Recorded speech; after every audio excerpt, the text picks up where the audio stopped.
जय श्री कृष्ण। आज की हमारी संक में मैं सोच रहा हूं कि हम जो विषय लें वो विषय है कि संपूर्ण भगवद गीता में भगवान कृष्ण को भिन्न भिन्न नामों से संबोधित किया गया है।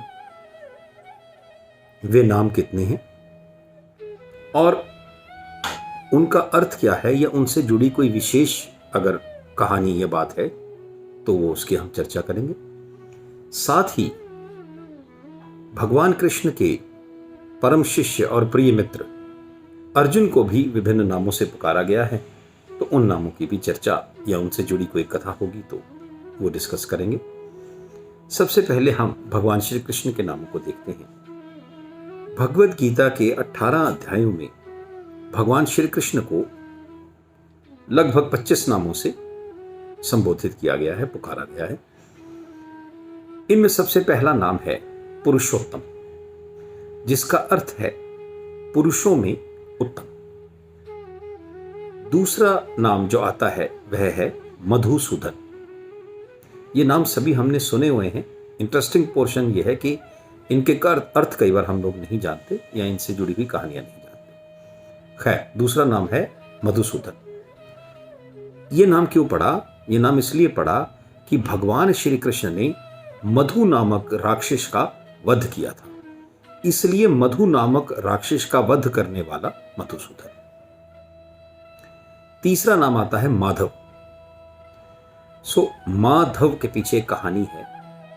भगवान कृष्ण बचपन में जब माखन चुराकर घर से भागा करते थे तो मां कहती थी माधव, यानी संस्कृत का वर्ड है मां यानी ना, धव मतलब दौड़ो, मत भागो, मत भाग।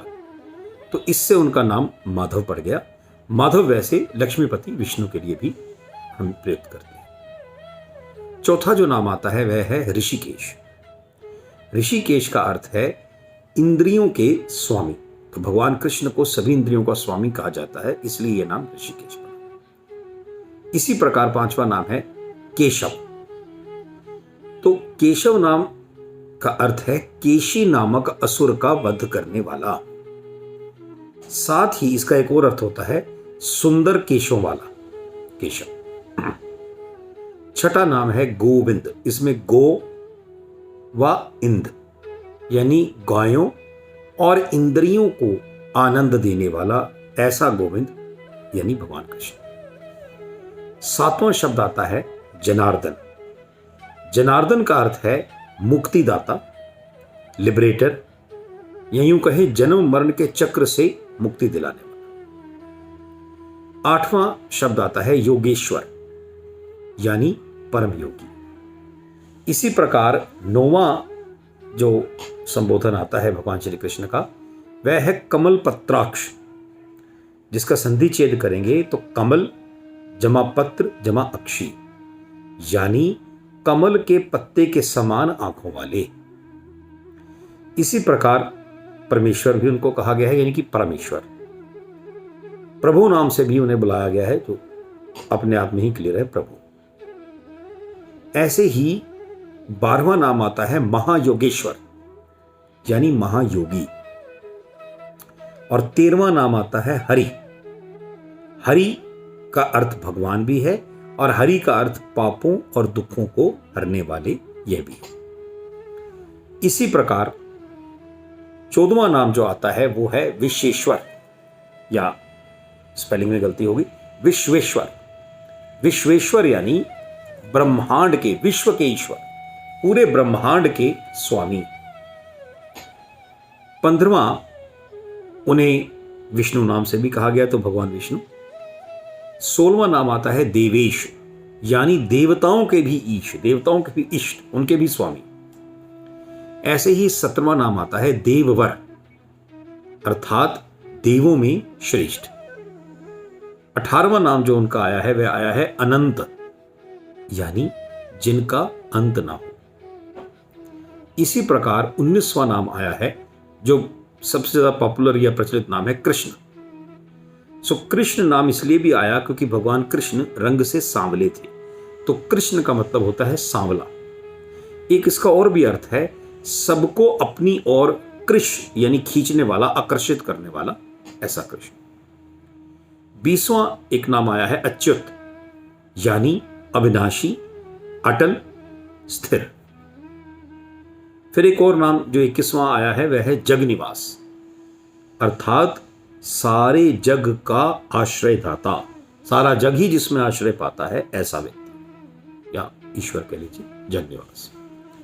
22वां जो संबोधन आया भगवान कृष्ण के लिए वह है विश्वमूर्ति, यानी विराट रूप वाला, जिसका रूप ही विश्व के समान, पूरे विश्व के समान विराट है। ऐसे ही एक नाम आता है वासुदेव। तो वासुदेव का अर्थ है वसुदेव के पुत्र, बिकॉज भगवान श्री कृष्ण के पिता का नाम वसुदेव था, तो वसुदेव के पुत्र वासुदेव। ऐसे ही 24वां नाम आया है, यह नाम अर्जुन के लिए भी प्रयुक्त होता है, महाबाहु, यानी महान, विशाल एवं बलशाली भुजाओं वाला। और आखिरी यानी 25वां नाम जो आया है वह है केशी निषूदन, यानी केशी नामक असुर का वध करने वाले। इस प्रकार इन 25 नामों से भगवान श्री कृष्ण को गीता में पुकारा गया है। अब हम आते हैं अर्जुन की तरफ। अर्जुन का नाम जो पहला आया है वह है भरत, यानी राजा भरत के वंशज। दूसरा नाम आया है पार्थ, पार्थ यानी पृथा के पुत्र। महारानी कुंती का एक नाम पृथा भी था, तो पृथा का पुत्र यानी पार्थ। तीसरा नाम आया है कौंतेय, तो कुंती पुत्र कौंतेय। चौथा नाम जो अभी हमने भगवान श्री कृष्ण में भी डिस्कस किया था, महाबाहु, सो महान और विशाल भुजाओं वाला। पांचवा हम सभी जानते हैं, सभी पांचों भाइयों के लगता था पांडव। क्यों? पांडव का अर्थ है पांडुपुत्र, तो पांचों भाई क्योंकि महाराज पांडु के पुत्र थे इसलिए पांडव वर्ड यूज होता था। तो अकेले भी उनको पांडव अर्जुन भी कहते थे, तो इसलिए ये नाम पांडव आया। छठा एक नाम आता है धनंजय, जिसका अर्थ है धन को जीतने वाला। कहा जाता है कि एक बार जब युधिष्ठिर को विभिन्न यज्ञों को संपन्न करने के लिए अपार धन की आवश्यकता हुई, तो उसे प्रचुर मात्रा में प्राप्त करवाने में अर्जुन ने महत्वपूर्ण भूमिका निभाई थी, इसलिए उनका नाम तब से धनंजय पड़ गया। एक और नाम आता है गुडाकेश, इसका संधि छेद करेंगे तो गुडाका ईश, गुडाका यानी नींद को जीतने वाला, यानी हम ये भी कह सकते हैं कि निद्रा रूपी अज्ञानता के अंधकार को जीतने वाला, ऐसा गुडाकेश यानी अर्जुन। आठवां नाम आता है परंतप, परंतप का अर्थ है शत्रुओं का दमन करने वाला या उन्हें ताप देने वाला, यूं भी कह सकते हैं। ऐसे ही नौवां नाम आता है कुरुनंदन, यानी कुरु के पुत्र। इसी प्रकार 10वां नाम आता है भरत ऋषभ, यानी भरत वंशियों में श्रेष्ठ। ऐसे ही एक बड़ा इंटरेस्टिंग नाम है 11वां सव्यसाची। अंग्रेजी भाषा में एक वर्ड है एम्बीडेक्स्ट्रस।